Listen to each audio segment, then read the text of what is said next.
through the economy. And with the Naira currently trading at a record low of over 750 or 1,200, to the US dollar and the rest. The cost of living has skyrocketed, and the high cost of transportation is another thing. It has become a major burden for the citizens of Nigeria, and the removal of fuel subsidies as well has led to scarce petrol and long queues, exacerbating the situation. We're going to talk about the place of food prices having surged, leaving many Nigerians struggling to afford basic necessities, and even hunger is becoming a stark reality. I mean, the kind of hunger that we face today is not the type of hunger we faced 3 years ago, right? And this reality is seemingly coming to stay. This is something that I don't pray for, though. But amidst these economic woes, insecurity also remains a major concern, and labor unions are demanding a hike, in the minimum wage to keep pace with the rising, cost of living. And as the nation grapples with these interconnected challenges, the need for effective governance, collaboration and sustainable solutions has never been, more pressing. But then Nigeria as a nation is blessed with vast potential and has also been grappling with numerous other challenges that have hindered our progress as a country. And recently, the Senate President Godswill Akpabio called for a united fight against poverty and hunger. Right? He also emphasized the need for some collaboration between the National Assembly as well as between the National Assembly and the President. So this call to action resonates with some concerns that many Nigerians have had, that look, where we are today is because there is some sort of disjoint, right? There is no interconnectedness between the arms of government, the governance and the people, the president and the National Assembly. All of these factors, all of these factions, all of these are supposed to be, found in one unity, in one piece, right? More like forming some sort of a peace accord. Now, who else is adding his voice, into that conversation, confirming and affirming what Akpabio's stance on the matter is none other than former Senator Ita Inang. He has also criticized the National Assembly for its failures to perform its oversight function, leading to economic challenges such as rising debt and declining Naira, as we are seeing now. Meanwhile, the United Nations has expressed its commitment to collaborating with the Nigerian government to achieve, the SDGs, that's talking about Sustainable Development Goals, recognizing Nigeria's crucial role in Africa's development.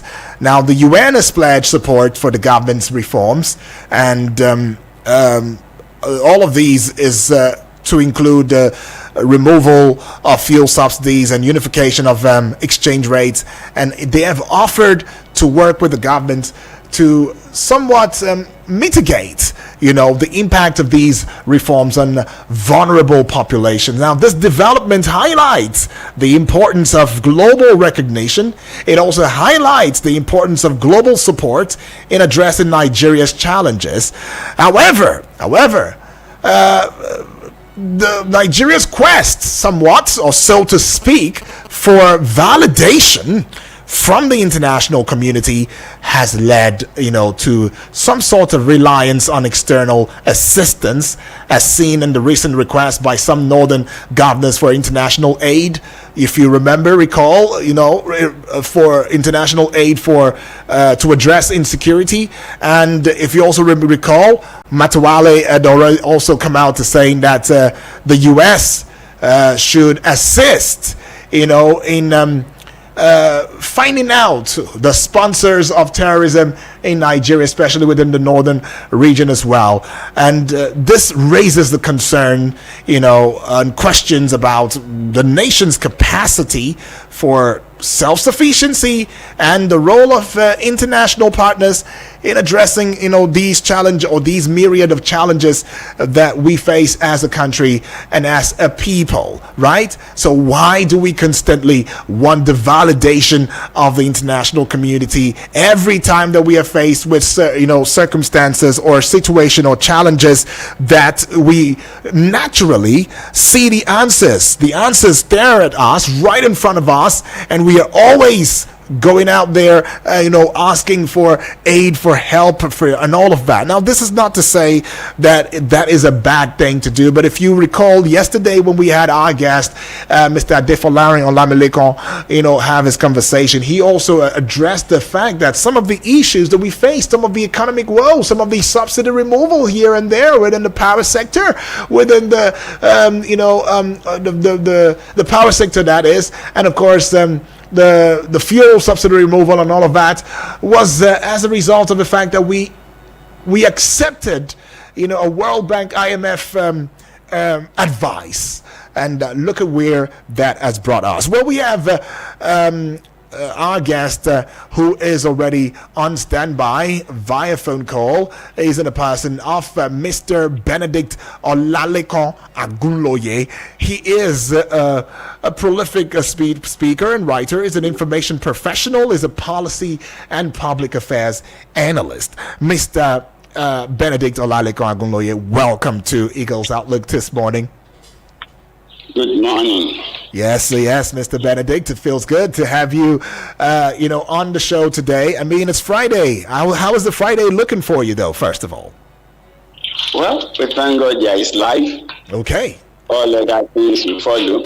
Yeah, that's right.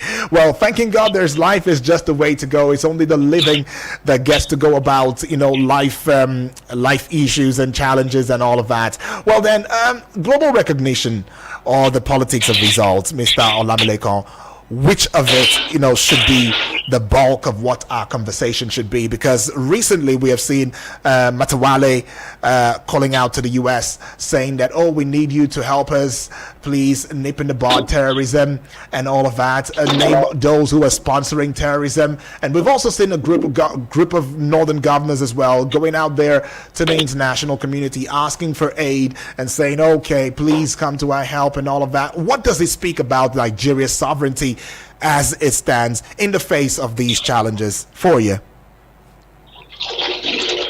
Well, asking for support if you need it is not in any way playing down on your sovereignty. Okay. A sovereign nation is a sovereign nation. A sovereign state is a sovereign state. That's why there are international relations. That's why you have bilateral and multilateral relationships. Okay. No nation in the world is exactly independent on its own. I'm sure that a nation as big and as developed today as we would want to claim the waiting world champion in China, yes, can obviously not do without the food that will come to it from other nations. So, to that extent, I think that calling for support or collaboration in solving problem would be right. Okay. Not out of place. Okay. Are you there? Then Okay. Yeah. Okay. Now, when we come to the issue of balancing recognition with performance. That's right. Yes, I would say we need to look at that again. When you talk about recognition, you're possibly talking about process efficiency. That's right. Right?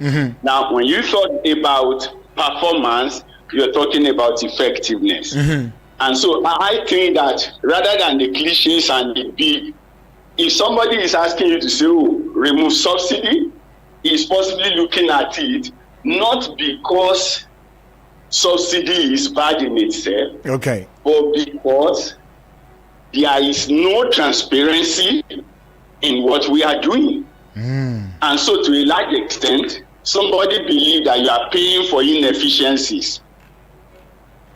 I don't know if you get what I'm saying. Yes, I get that, yeah. Now, for instance, in the power sector, some of us keep insisting, let's have every power consumer metered. When you meter them, at least you can now be sure what is the actual consumption. Not that somebody is saying we generated 10,000 megawatts, we wheeled 8,000 megawatts. The consumers have only paid for 1,000, so government is subsidizing 7. Where is the actual evidence?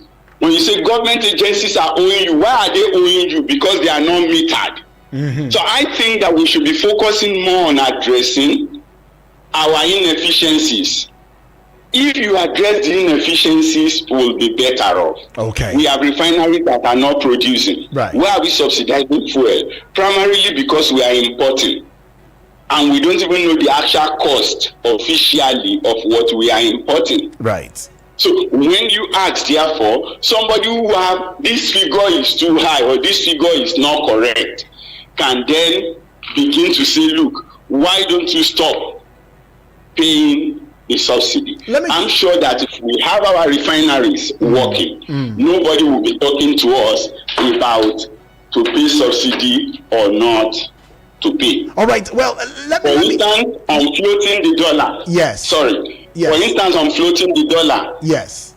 Dual exchange rate or a pegged exchange rate would have worked for us if there were transparencies. The idea at the point was, if you want to do anything official, you want to be in manufacturing, then you can access official rate and do your job. But if you want to feed your luxury and your lust, then you can source it from wherever source that you want. Okay. But the reality of the last 10 years has been that those who get the dollar from the official exchange rate are actually not those who needed it for production.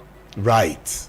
Right. In that case, therefore, why are you leaving the gap? So somebody can just go to CBN, get $1 million, and then go to Zone 4 or Avenue, and then the next moment he is 300 million naira rich for getting $1 million allocation.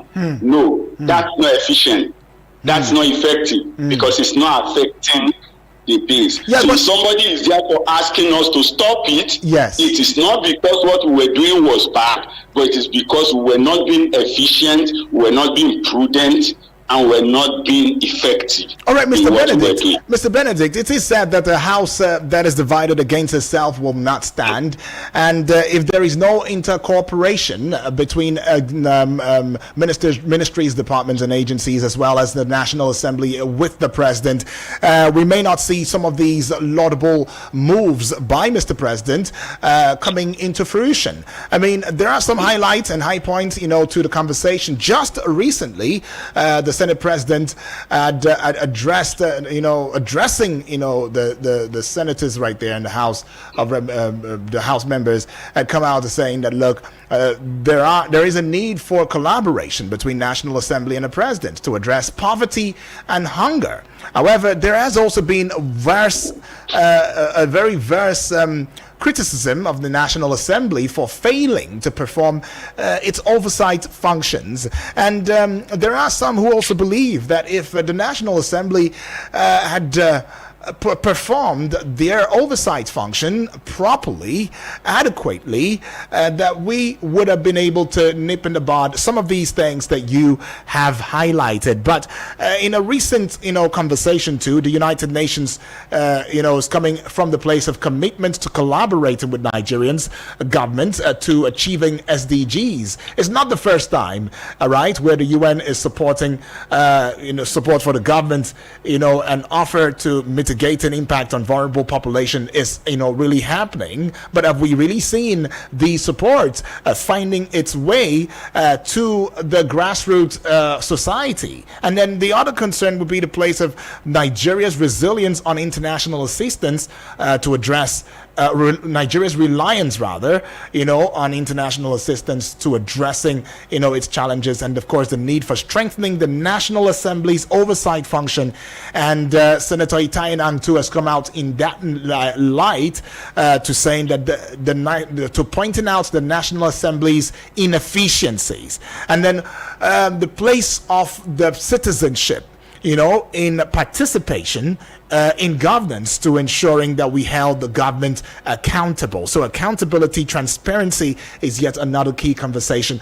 Would you say that the bulk of these conversation and discourse falls on the threshold, on the table of the National Assembly itself, or on the president? Well, the reality is this. This is first and foremost for me when you talk about collaboration in government. Yes. I will tell you that across the over 300 tribes in Nigeria, the most predominant political culture that you will find is that we are a parliamentary people. Right? We may not have the British parliamentary system, but every strata of our society has got one form of parliamentary system or the other. Okay. So we are a people that collaborate, right? We are not a people that are so separate. No, we are not so separate, and we are not so distinct. Okay. And that's the practical reality of our system. Now, when you come to the National Assembly, collaboration does not mean that you will not do your oversight function.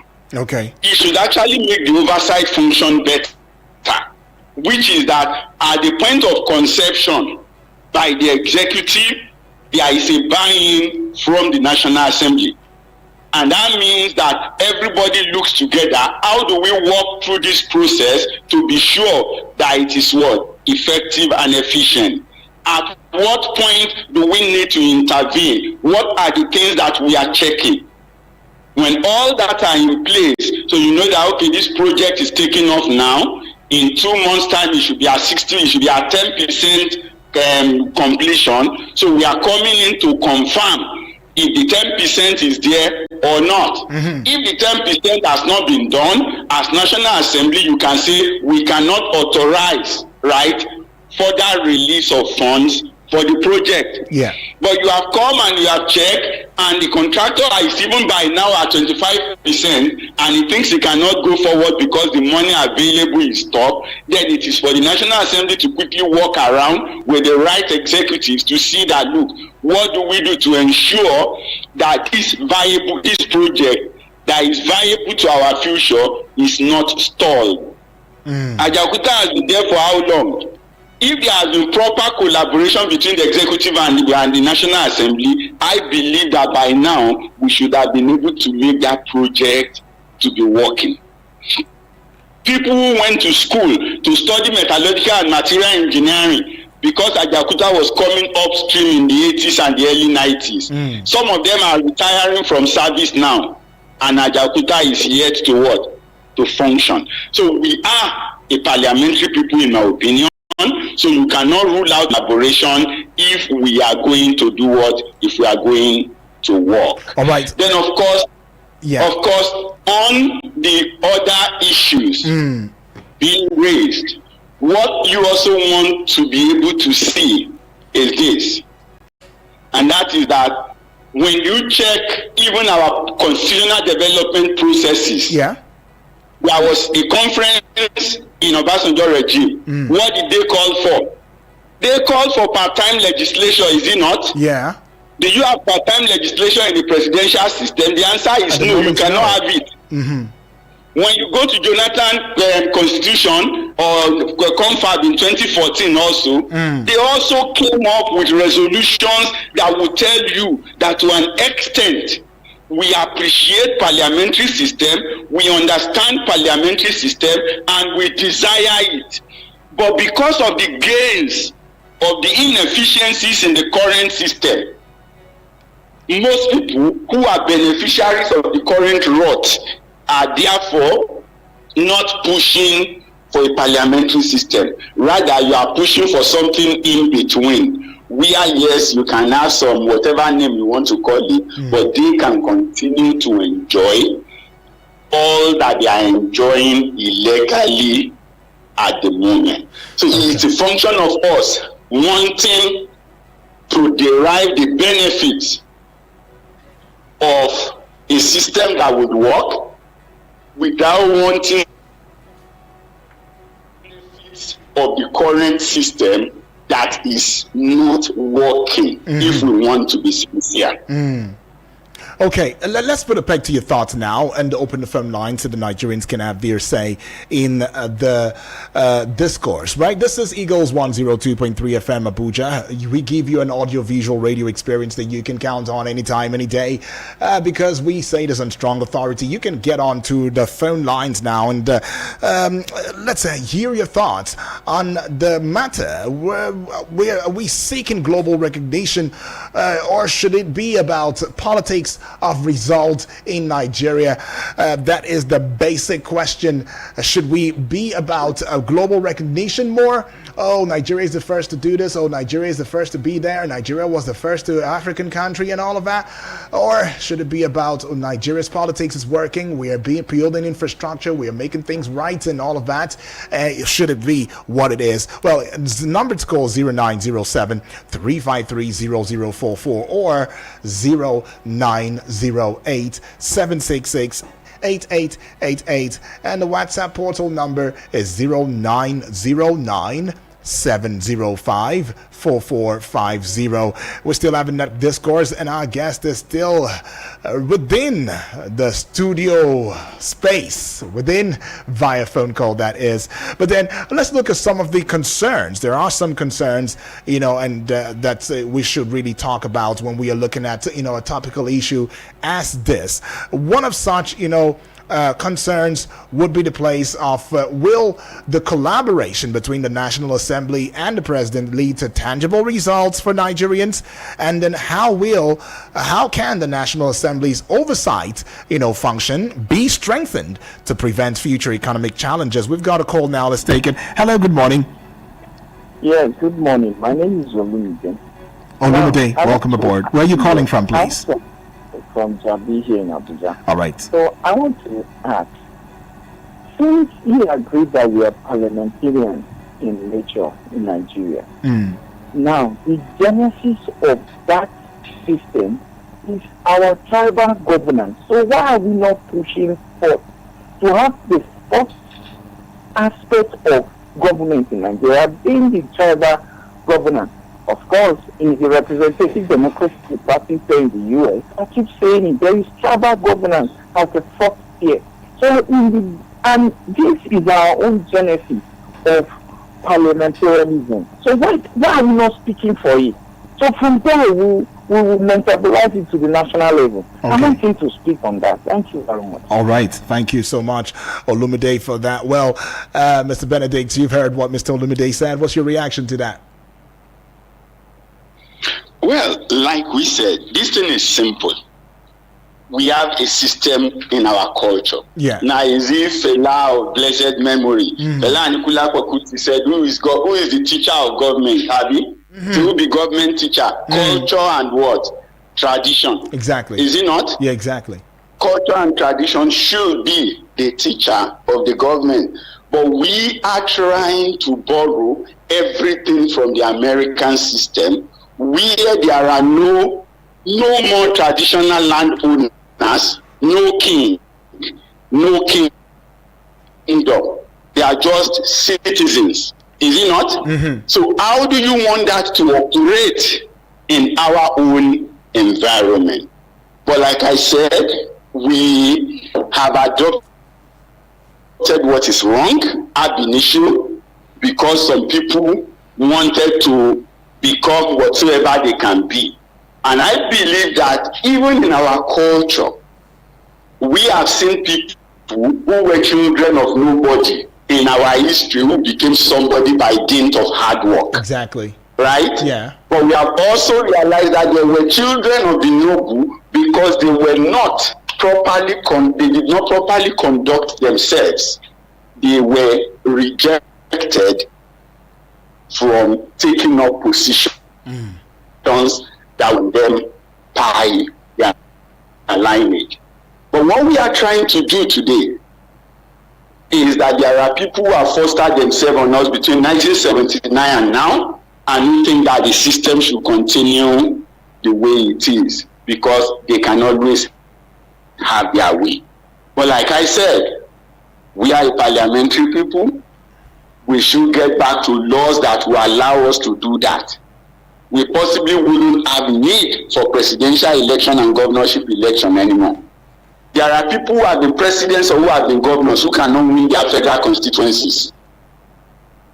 That those were part of, and why they could not win. When you eventually put them as governor or president, the reason the people will not accept them at the locality because they know them will eventually become a state issue or a national issue, right? Yeah. Sometimes it is for their arbitrariness. And when they become presidents or governor or ministers, those arbitrariness will now affect a larger community. Yeah, Mr. Benedict. Ab initio, if it had been, ab initio, if it had been a parliamentary system, yes, their own people would have been able to ensure that they do not even go to the state or the federal level until they have a proof that they have changed for better. Let's put it back to your thoughts now. Just go pay some bills. We'll be right back, Mr. Benedict. And yes, listening to Eagles 102.3 FM Abuja, where we give you an audio-visual radio experience that you can count on. I'd like to tell you, implore you, and join you to hang on in there. Don't go away. We'll be right back.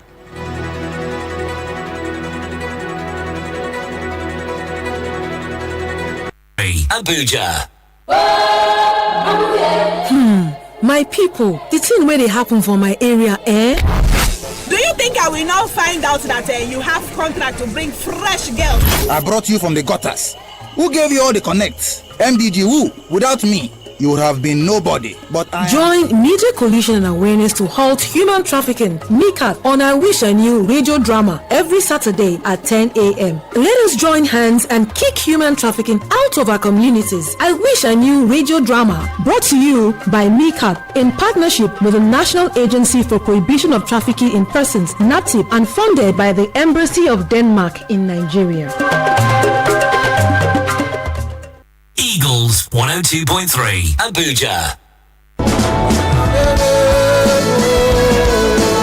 Christ Embassy Abuja Zone 1 specially invites you to a day of blessings with Pastor Dikbo Fisher. Date is Sunday, 5th of May 2024. Time is 8 a.m. Venue, Love World Faith Arena, prestigious auditorium, number 1, Chris Oyakilome Crescent, off Christ Embassy Boulevard, Arab Road, Kuba, Abuja. It is a time for worship, a word, and supernatural blessings of God. This is a prophetic visitation, and as the prophet visits, he will come with the fullness of the blessings of the gospel of Jesus Christ for everyone present. Remember, one word from God will change your life forever. For more information, call 081-0792-5162 or 080-6077-8404. Christ Embassy, giving your life a meaning. Powered by Christ Embassy, Abuja Zone 1.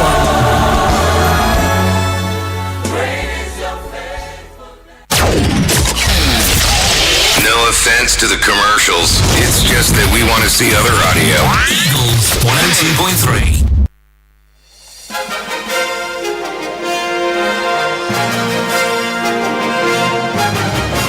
All right, don't get it twisted. It is still Eagles Outlook right here on Eagles 102.3 FM Abuja, where we give you an audio-visual radio experience that you can count on anytime, any day. And yes, we keep saying thank you to you for joining the conversation across board, talking about the social media platforms there, Facebook, Instagram, X, TikTok, YouTube, subscribing to the YouTube channel, following with the Twitter page right there, as well as getting on to the Facebook page, giving us a like, giving us a following as well. Thank you.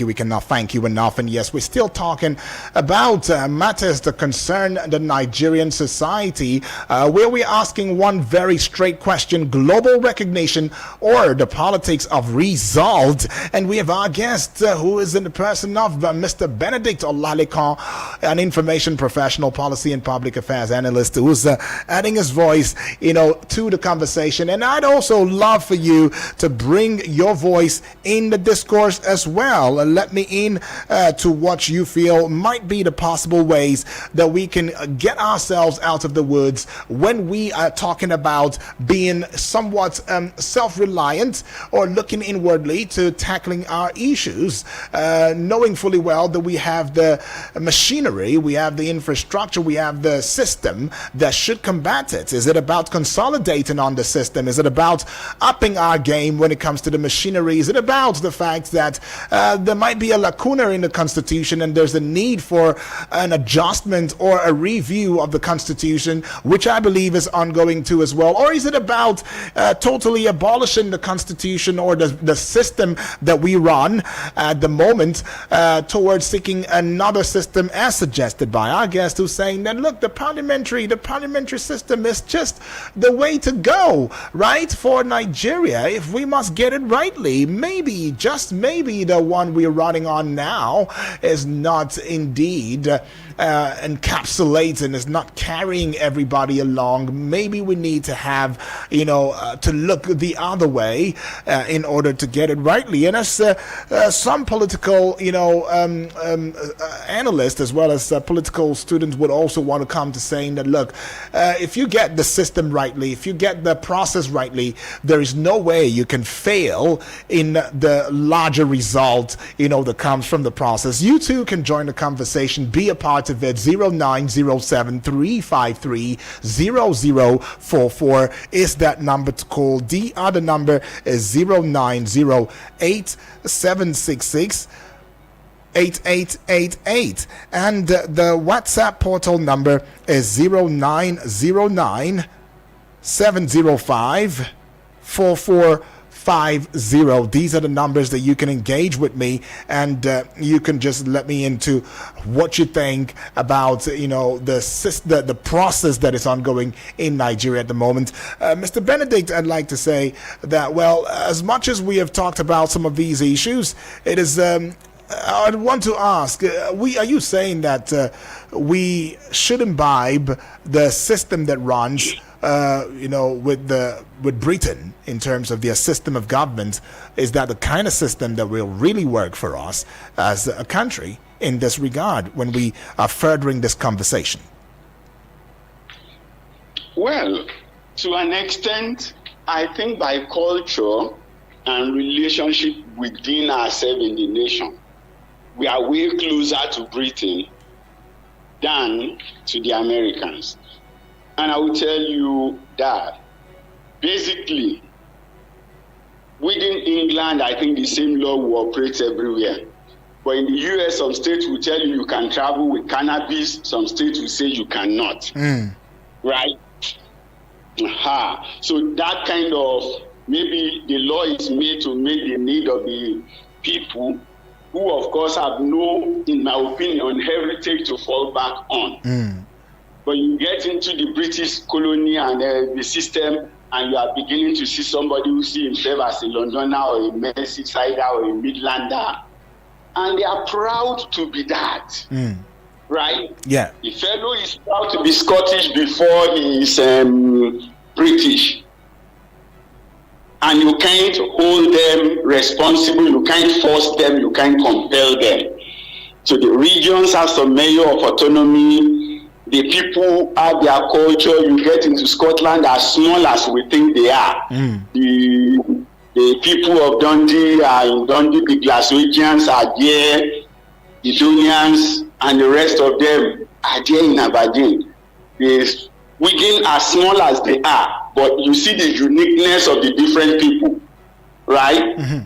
You say he's an airman, he is from St. Andrew, and they are proud of their origin and their heritage and everything about them. And nobody is making them look inferior. But for us here, we want to prepare, we pay to learn American phonetics, and we believe if you don't speak the phonics as it is for American, you are a bush person, or you are illiterate. No, language does not confer intelligence. So to a large extent, for me, we may not be running the British system, we may not be running the French system, we may not be running the Dutch system, but we should run a system, right, that is not tailored after the American system, because we actually have nothing with America. Because those who claim we are multi-ethnic and multi-religion and therefore we don't need parliamentary, I think they are wrong. America may be multi-ethnic, but they are not indigenous.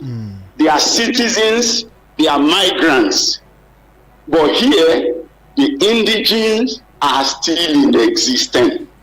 And I don't think those fighting against indigeneity will not necessarily work. The original indigenous of Abuja, if we take over Abuja, where do we want to send them to? I don't know if you get what I'm saying. Understood. Where do you want to send them to? We've asked for a list. For some states in the southeast like Anambra, over the last 20 years, they should give us the number of acres that have been allocated to non-indigenous.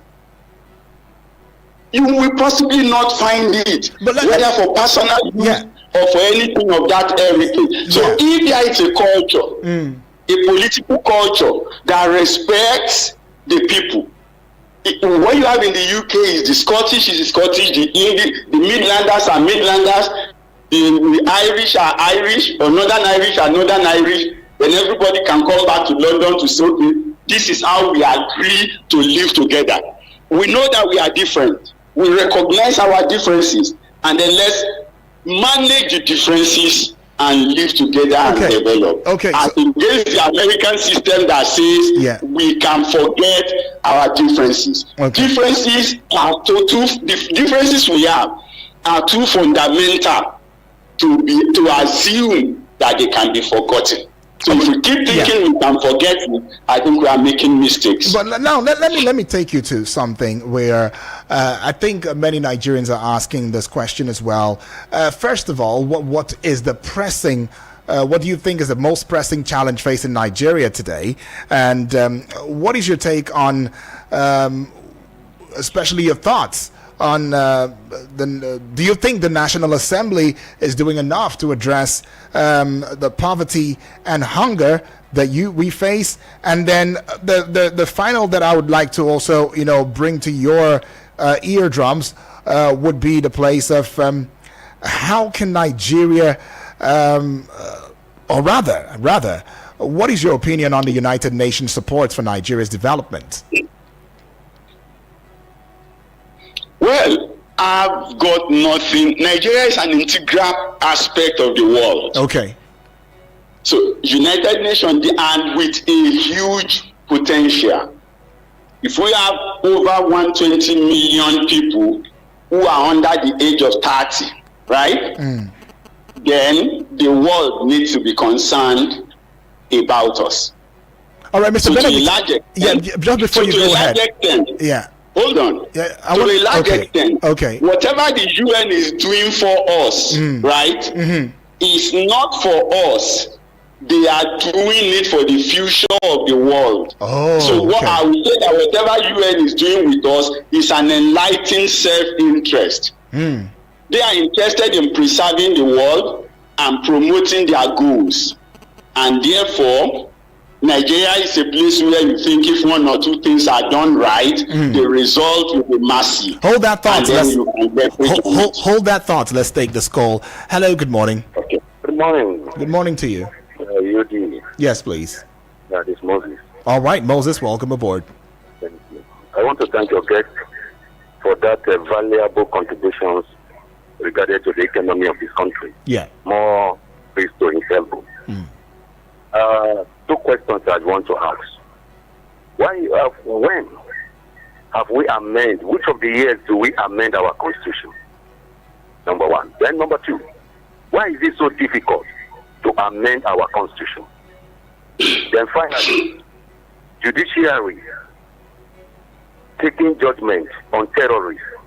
Why is it so difficult that when terrorist is caught, judiciary will not take quick actions to bring such people to book?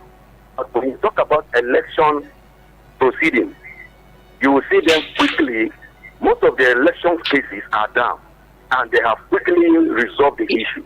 But why is it the issue of these terrorists that some of them have been kept in prison, and before you know it, years pass, and they are ones will come to bring them, especially Kuje prison? Why is it so difficult that our judiciary are not so much taking quick actions on terrorists? Thank you. God bless you.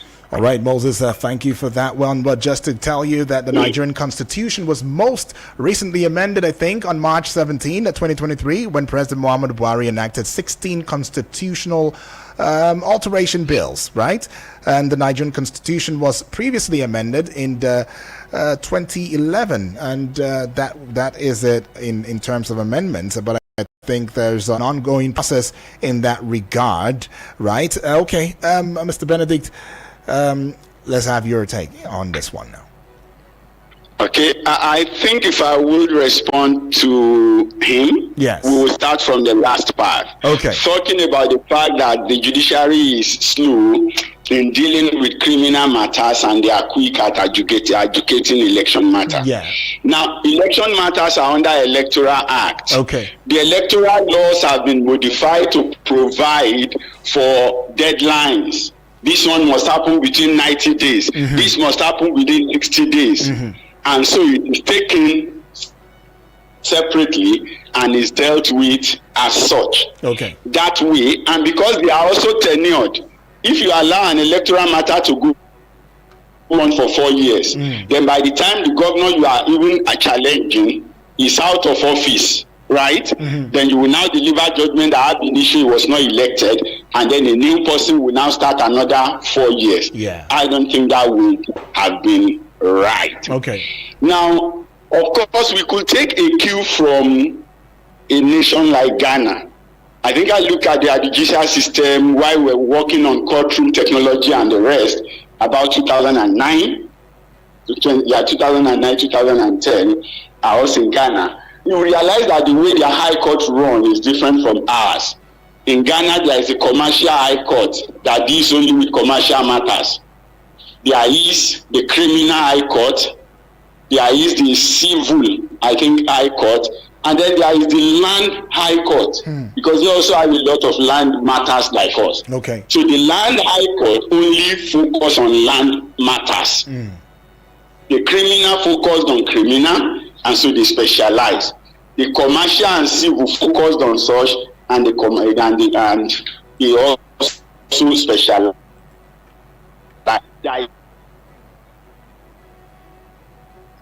Hello? 3 high court level to look at it. Yeah. And then, of course, engage in court recording systems, which makes accelerated hearing possible. We're talking of 2009.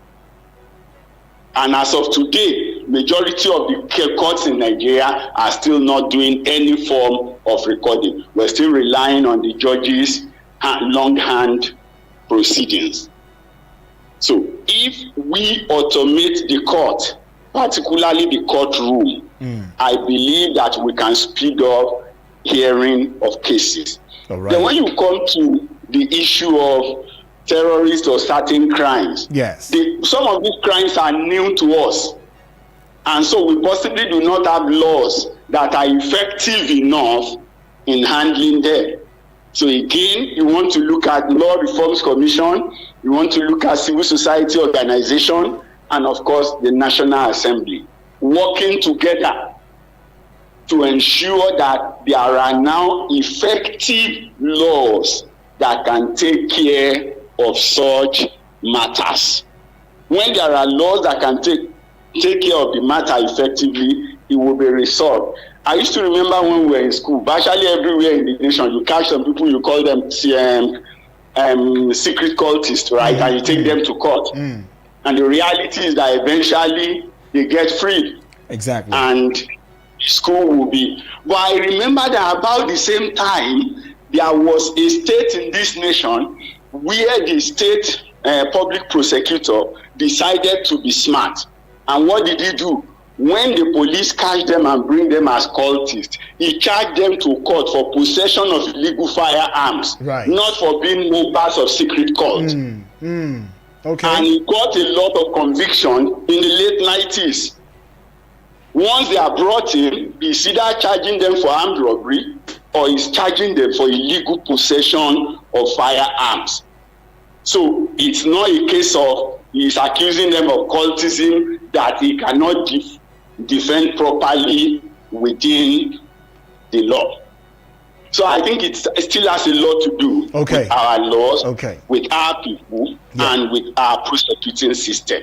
All right, but then so that I think that's that for those two. Yeah. Well, so now back to the Constitution. Okay. But let's I think I told him about the Constitution already. I mean, it was in the process of the Muhammadu Buhari administration and all of that. And then conversation is still trending in that regard at this point in time. But I'd like to know, how can the government? I mean, every now and then we always talk about reforms here and there that are beneficial to us all.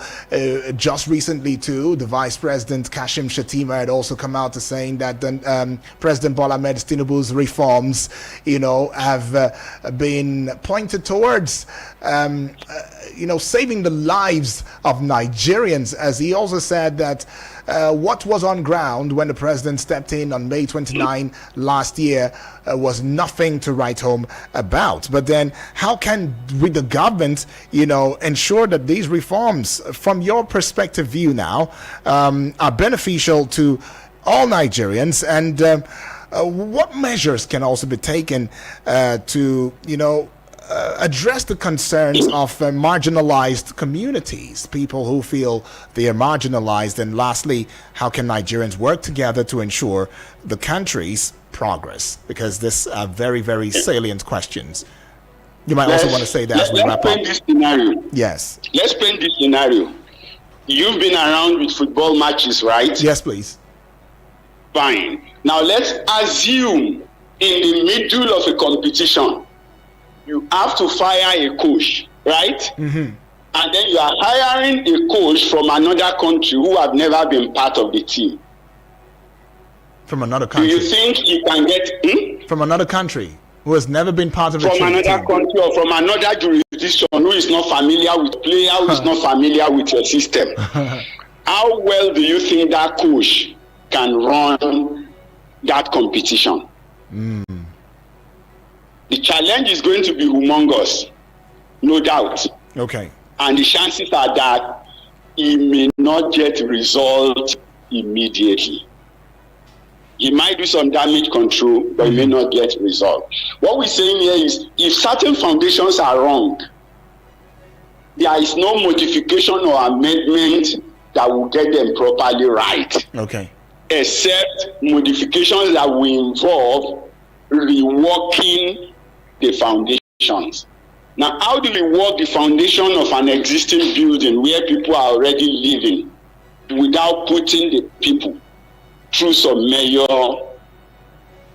of disturbance? You get what I'm saying? So we've got some things that are wrong right from the foundation. Okay. And we're only tackling it at the surface. When you begin to retain the same team. Yes. When you begin to retain the same team. When we're talking about security, I said, look, our problem might just be that at some point we didn't hire right.